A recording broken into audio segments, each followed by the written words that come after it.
Welcome, Dr. Gawdat Bahgat. You are a professor at the NISA Center for Strategic Studies.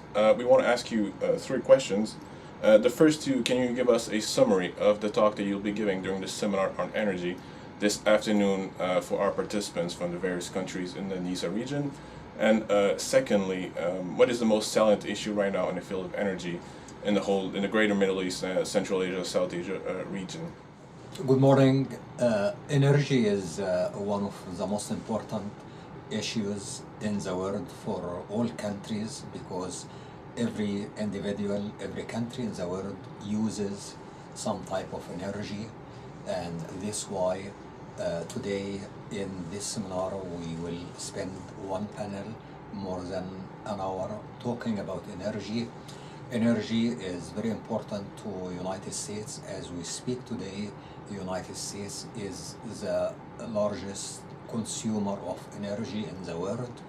In our region, Middle East and South Asia, energy is by far the main source of income for many countries, and other countries also are affected by energy because they get financial aid. There are people work in oil producing countries. So oil and gas are two main hot issues, not only in our region but all over the world. We will start talking about what energy security is. All countries are interested in energy security, and there is no consensus on what energy security means. To great extent, this is what we will discuss. Energy security from producers' perspectives and from consumers' perspectives. In the last few years, the International Energy Agency and other international organizations have highlighted the connection between energy security and environment.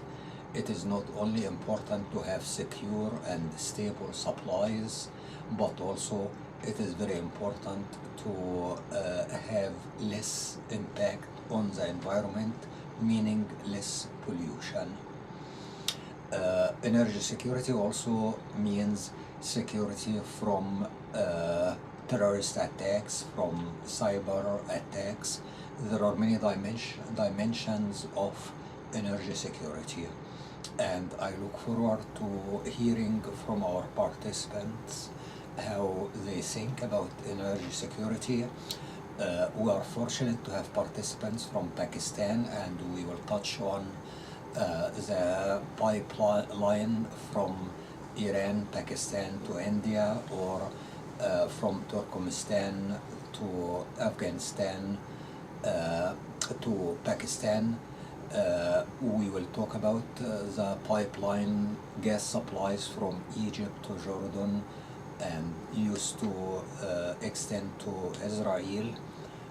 We will talk about alternative energy like nuclear power and renewable energy, solar, wind, hydro power, and other sources of energy. This should be a very interesting session, and I understand some of our participants have interest and background in energy.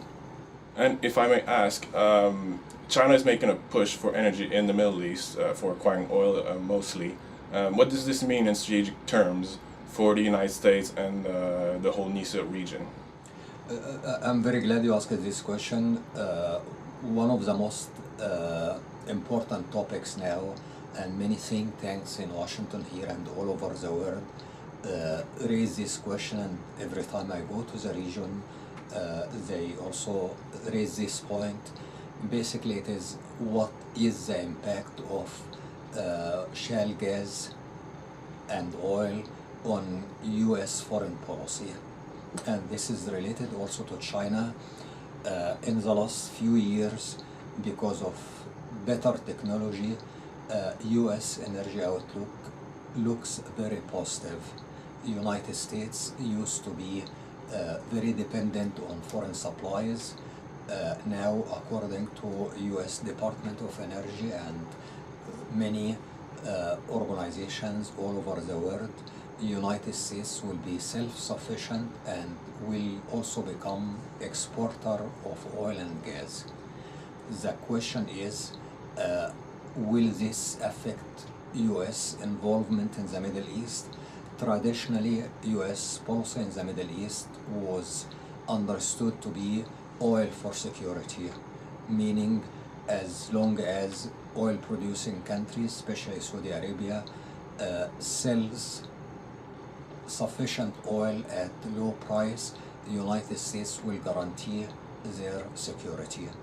Now it is fact United States needs less oil from the Gulf region or the Middle East, or at least United States is less dependent on foreign supplies.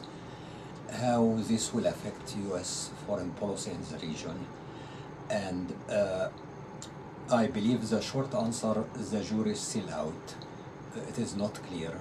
On one side, it is true that the global energy market is well integrated, does not make much difference who produces and who consumes. China is by far the fastest growing energy consumer, and many people believe China should take more security responsibility, and instead of United States protecting the Gulf region, China should help. But on the other side, it is fact that US does not need Saudi oil, Gulf oil as much as a few years ago. Money talks, and if we do not need them, does it mean we turn our back on them?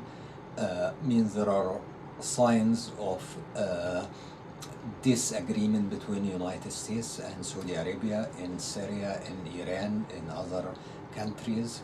So this is why there are reports President Obama will visit Saudi Arabia next month in March, maybe to put the relations on the right track and explain to the Saudi leaders that US is committed to their security. But it is major question, and how the more positive US energy outlook will affect US involvement in the Middle East and US policy in the Middle East. And I believe the honest answer, we are committed.